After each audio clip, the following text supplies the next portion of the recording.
नरेंद्र मोदी वो नेता हैं जिन्होंने 1985 से लेकर 2021 तक के अपने 36 साल के राजनीतिक सफर को जनसेवा के लिए समर्पित किया। 2001 में गुजरात के सीएम पद का भार संभालते ही पीएम मोदी ने भूकंप के कारण उजड़े हुए कच्छ के रण को रणोत्सव से नई पहचान दी। 2003 में गुजरात वो पहला राज्य बना जिसने आपदा प्रबंधन अधिनियम को लागू किया। इसी अधिनियम से प्रेरित कांग्रेस ने 2005 में इसे पूरे देश में लागू किया। उसी साल मोदी जी ने वाइब्रेंट गुजरात की स्थापना की और गुजरात के विकास कार्यों के लिए निवेश के द्वार खोल दिए। गुजरात मॉडल की सफलता को देखते हुए देश के दूसरे राज्यों ने भी इसे अपनाया। मोदी जी ने 2004 में गुजरात के एक्सपोर्ट को बूस्ट करने के लिए सबसे पहले सेज यानी स्पेशल इकोनॉमी जोन एक्ट को पास किया।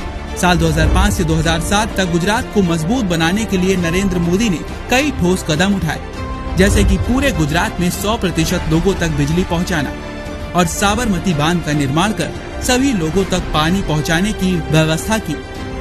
गुजरात बिजली विभाग सहित जितने भी पीएसयू घाटे में थे उन्हें मुनाफे की पटरी पर लाने में अहम भूमिका निभाई। 2007 में दोबारा सीएम पद संभालने के बाद नरेंद्र मोदी ने साबरमती रिवर फ्रंट कायाकल्प कर दिया।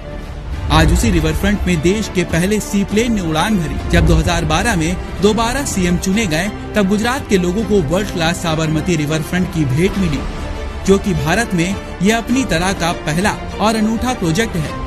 मोदी जी द्वारा साबरमती में शुरू किए गए पतंग उत्सव के कारण 30 करोड़ की पतंग इंडस्ट्री 500 करोड़ तक पहुंच गई। मोदी जी की कुशलता और गुजरात के लिए किए गए उनके विकास कार्यों को देख 2013 में बीजेपी ने उन्हें प्रधानमंत्री पद पर घोषित कर दिया। 2014 में योग को इंटरनेशनल योग डे के रूप में मान्यता दिलवाई और बेटी बचाओ बेटी पढ़ाओ योजना की शुरुआत की। 2014 में मोदी सरकार ने देश की जनता को बैंकिंग से जोड़ने के लिए जन धन योजना के साथ ही देश को स्वच्छता की कड़ी से जोड़ने के लिए स्वच्छ भारत अभियान की शुरुआत की। मेक इन इंडिया की शुरुआत कर भारत को आत्मनिर्भरता की राह पर चलाया। 2015 में सालों से रही सैनिकों की मांग को पूरा करते हुए 1 रैंक 1 पेंशन को मंजूरी दे सैनिकों को सम्मानित किया। 2016 में सर्जिकल स्ट्राइक करके पाकिस्तान को आतंक का मुंहतोड़ जवाब दिया। 2017 में एक देश एक कर के आधार पर जीएसटी लागू किया।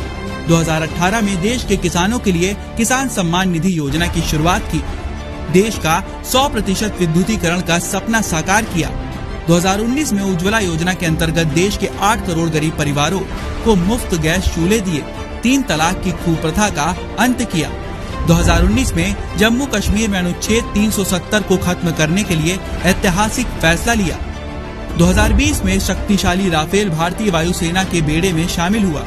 2020 में 500 सालों के बाद राम मंदिर का निर्माण कार्य शुरू हुआ। 2021 में कोरोना काल में एक तरफ भारत 75 करोड़ वैक्सीनेशन का रिकॉर्ड बना रहा था, वहीं सेंसेक्स ने भी पकड़ी 59,000 की रफ्तार। प्रधानमंत्री नरेंद्र मोदी ने देश हित में जो फैसले लिए वो उनकी इच्छा शक्ति और संकल्प का परिणाम है। आज भारत हर दिशा में अपना परचम लहरा रहा है, क्योंकि हमारे पास पीएम पद में एक ऐसा शख्स है जो मातृभूमि के सम्मान की रक्षा के लिए कुछ भी कर सकता है। फक्र है हमें अपने देश और हमारे प्रधान सेवक नरेंद्र मोदी पर।